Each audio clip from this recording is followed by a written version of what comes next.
kita akan melanjutkan lagi proses pembelajaran TOEFL kita bagian structure. Kita masuk ke skill 2, object of preposisi, ya, gitu. Jadi objek preposisi ini apa? Objek preposisi itu kata benda ya yang diawali dengan preposisi, ya, gitu. Alias dia nggak bisa menjadi subjek seperti yang dijelasin pada video sebelumnya, ya.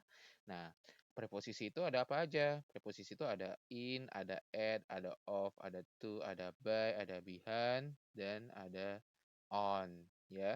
Jadi preposisi ini ya dia harus diikutin dengan kata benda alias noun di sini, ya, gitu. Nah, seperti contoh, the trip to the Iceland on Saturday will last for 3 hours. Ya, gitu. Yang mana perhatiin di sini, ya.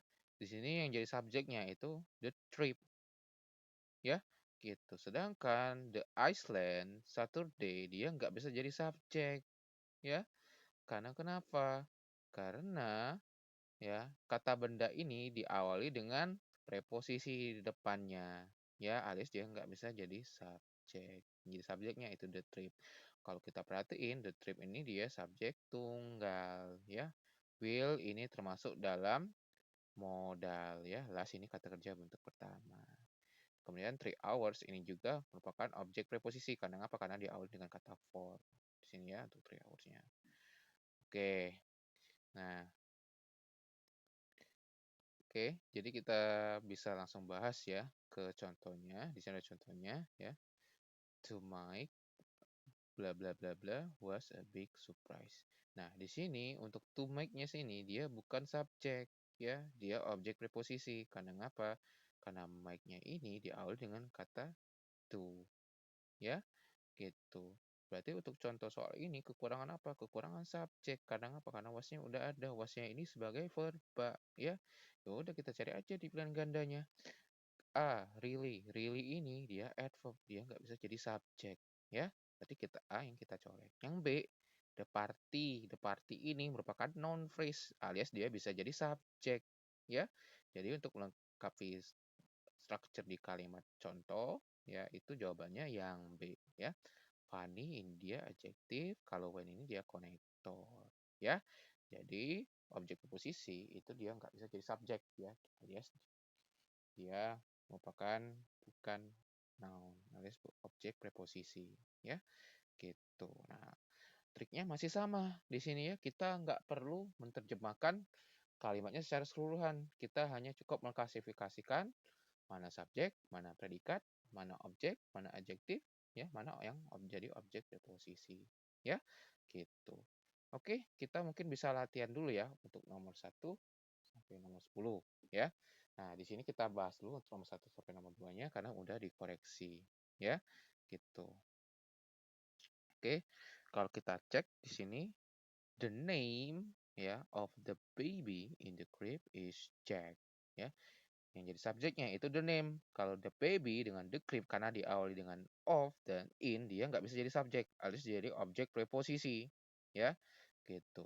Kebetulan the them ini dia nggak ada s di belakangnya ya, berarti dia subjek tunggal. Makanya dia menggunakan to be is. Karena apa? Karena is itu ditujukan untuk subjek tunggal, ya.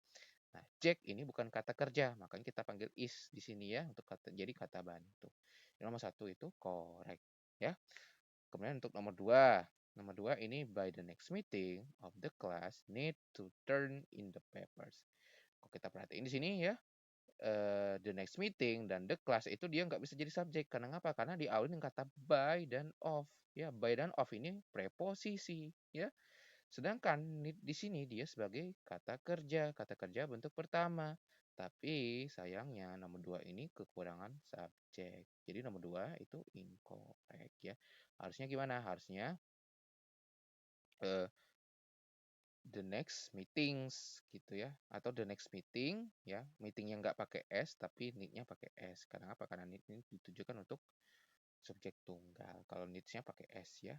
Jadi pertemuan kelas selanjutnya itu perlu mengumpulkan tugas the paper ya. Oke, untuk nomor 3 sampai nomor 10 boleh di-pause dulu ya videonya ya. Nanti kita bahas bareng-bareng. Oke, langsung kita bahas aja kali ya untuk nomor 3 sampai nomor 10. Nomor 3, the direction to the exercise on page 20 unclear ya. Petunjuk dari latihan pada halaman 20 itu kurang jelas. Nah, perhatiin di sini directionnya pakai S ya di akhirnya. Berarti dia merupakan subjek plural ya. To the exercise. To the exercise ini bukan kata kerja, dia tuh infinitive ya. Iya gitu. Tapi di sini to-nya kebetulan di setelah to muncul itu merupakan kata benda. Di exercise kata benda, oh berarti ini merupakan objek preposisi ya. Jadi to itu kondisinya ada dua, bisa jadi objek preposisi tapi juga bisa jadi to infinitive. Kalau to infinitive berarti dia diikuti dengan kata kerja. Sayangnya ini the exercise ini kata benda, jadi dia objek preposisi ya. On page ini juga objek preposisi karena page itu diawali dengan kata on ya. 20 unclear. Gitu. Nah, untuk unclear-nya sendiri ya. Unclear ini dia termasuk dalam kata kerja ya, alias verba. Udah bener ya, unclear-nya itu nggak pakai airan s. Jadi untuk nomor 3 itu sudah correct ya, gitu. Kemudian untuk nomor 4 ya, because ya, because ini because of the heavy ya, of the heavy diawali dengan kata of berarti dia objek posisi ya. Of the heavy rain ini dia objek posisi. Kemudian throughout the night ya. Throughout the night ini juga merupakan objek preposisi ya. Jadi sepanjang dari because ini sampai the night ini dia objek preposisi ya. Yang jadi subjeknya itu the walkways ya. Walkways-nya itu dia pakai airan s ya. Kemudian diikuti dengan are, yang mana are ini merupakan to be menuju ke subjek plural ya. Makanya nomor 3 itu nomor 4 sudah correct ya. Moody. Moody itu dia adjektif ya. Kemudian moody itu berlumpur ya. Kemudian nomor 5, during the week eat lunch in the school cafeteria. During ini juga termasuk preposisi.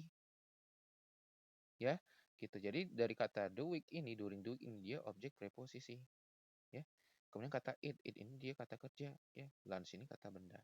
Ya, sayangnya nomor 5 itu gak ada subjek. Jadi nomor 5 itu incorrect. Harusnya duringnya dihilangin aja gitu. Ya, biar jadi subjek dulu. The week lunch cafeteria. Kemudian nomor 6, in the morning after the concert was tired. Ya. Oke, kita cek di sini the morning diawali dengan in, dia objek preposisi. Jadi dia bukan subjek. Kemudian after juga merupakan preposisi. Di sini ya, berarti the concert ini bukan subjek, ya. Was tired ini dia verba, ya, was tired verba. Nomor 6 itu nggak ada subjek. Jadi nomor 6 incorrect, ya. Gitu. Harusnya in aja yang hilang ya. Jadi minggu pagi setelah konser sangat melelahkan, ya, gitu. Oke, untuk nomor 7 sekarang. Nomor 7 kalau kita perhatiin di sini ya, in the summer trip ya. In the summer ini objek preposisi ya. Karena diawali dengan in the summer. Tapi the trip ini dia sebagai subjek ya. Gitu. Kemudian to the mountain ini juga objek preposisi ya. Jadi subjeknya the trip. Is ini merupakan verb ya. Karena apa? Karena is ini merujuk ke kata the trip ya. Jadi nomor 7 itu sudah correct. Ya, pada musim panas, liburan ke gunung ya adalah liburan favorit kami ya. Kemudian untuk nomor 8 ya. In a box on top shelf of the cabinet in the hallway of the house ya. Jadi dari kata in box of the top shelf of the cabinet in the hallway of the house ini semua objek preposisi ya, karena kata bendanya diawali dengan in, on, of ya. Gitu. Nggak ada subjek, nggak ada predikat alias kata kerja ya. Jadi nomor 8 incorrect. Kemudian nomor 9 ya, with her purse. Jadi with juga termasuk dalam objek preposisi ya. In her hand ya, gitu. In her hand juga objek preposisi. Run ini dia kata kerja ya. Through the door ini dia objek preposisi ya. Jadi nomor 9 itu kekurangan subjek. ya. Harusnya her purse in her hand gitu. Maksudnya incorrect ya, biar jadi benar hilangin aja with-nya. Oke, nomor 10 ya, terakhir. At 1 in the morning ya. Jadi at 1 in the morning in dia objek preposisi karena dia dengan kata at, in the morning juga objek preposisi. Tapi di sini the alarm clock ya, dia sebagai subjek ya. The alarm clock ini sebagai subjek. Kemudian on the table ya, sampai beside the bed ini dia objek preposisi ya. Rang ini termasuk dalam kata kerja. Jadi rang ini merujuk ke the alarm clock ya. Sudah ada subjek, sudah ada predikat. Berarti nomor 10 itu sudah correct ya. Oke, sekian untuk pembahasan skill 2 structure, object of preposisi.